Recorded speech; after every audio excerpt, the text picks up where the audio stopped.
Hello ಸ್ಪರ್ಧಾರ್ಥಿಗಳ ಈ ವಿಡಿಯೋದಲ್ಲಿ ನಾವು ಏನಪ್ಪಾ ಅಂತಂದ್ರೆ ಸೆಪ್ಟೆಂಬರ್ 12ರ ಪ್ರತಿದಿನದ ಪ್ರಚಲಿತ ವಿದ್ಯಮಾನಗಳನ್ನ ಡಿಸ್ಕಸ್ ಮಾಡೋಣ. ಸೊ ಮೊದಲನೇದಾಗಿ ವಿಶ್ವ ಅಜ್ಜಿಯರ ದಿವಸ.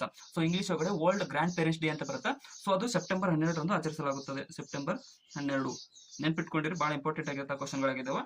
ಸೊ ಎರಡನೇದು ಏನಪ್ಪಾ ಅಂತಂದ್ರೆ ಭಾರತವು ಯಾವ ರಾಜ್ಯದಲ್ಲಿ ಅಗ್ನಿಪೋರ್ ಬ್ಯಾಲಿಸ್ಟಿಕ್ ಕ್ಷಿಪಣಿಯನ್ನ ಇತ್ತೀಚೆಗೆ ಪರೀಕ್ಷಿಸಿದೆ ಅಂತ ಕೇಳಿದ್ರೆ, ಸೊ ಭಾರತ ಚಾಂಡಿಪುರ ಇದು ಒಡಿಶಾದಲ್ಲಿ ಕಂಡು ಬರುತ್ತೆ, ಒಡಿಶಾ ರಾಜ್ಯದಲ್ಲಿ. ಸೊ ಇಲ್ಲಿ ಒಂದು ಅಗ್ನಿಪೋರ್ ಬ್ಯಾಲಿಸ್ಟಿಕ್ ಕ್ಷಿಪಣಿಯ ಯಶಸ್ವಿ ಪರೀಕ್ಷೆಯನ್ನು ನಡೆಸಲಾಗಿದೆ.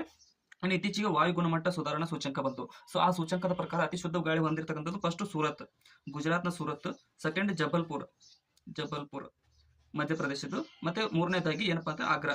ಸೊ ಆಗ್ರಾ, ಈ ಮೂರು ಡಿಸ್ಟ್ರಿಕ್ಟ್ಗಳು ಕ್ರಮವಾಗಿ ಸ್ಥಾನಗಳನ್ನು ಹಂಚಿಕೊಂಡಿದ್ದಾವೆ. ಸೊ ನೆಕ್ಸ್ಟ್ US ಓಪನ್ 2024ರ ವಿಜೇತರು. ಇತ್ತೀಚೆಗೆ US ಓಪನ್ ತಂಡ ನಡೀತು. ಇದು ಅದರಲ್ಲಿ ಫಸ್ಟ್ ಪುರುಷರ ವಿಭಾಗದಲ್ಲಿ ಏನಪ್ಪಾ ಅಂತ ಜಾನಿಕ್ ಸಿನ್ನರ್ ವಿಜೇತನಾದರೆ, ಇನ್ನು ಮಹಿಳೆಯರ ವಿಭಾಗದಲ್ಲಿ ಯಾರು ವಿಜೇತರಾಗಿದ್ದಾರೆ ಅನ್ನೋದನ್ನ ನೀವು ಕಮೆಂಟ್ ಸೆಕ್ಷನ್ ದಲ್ಲಿ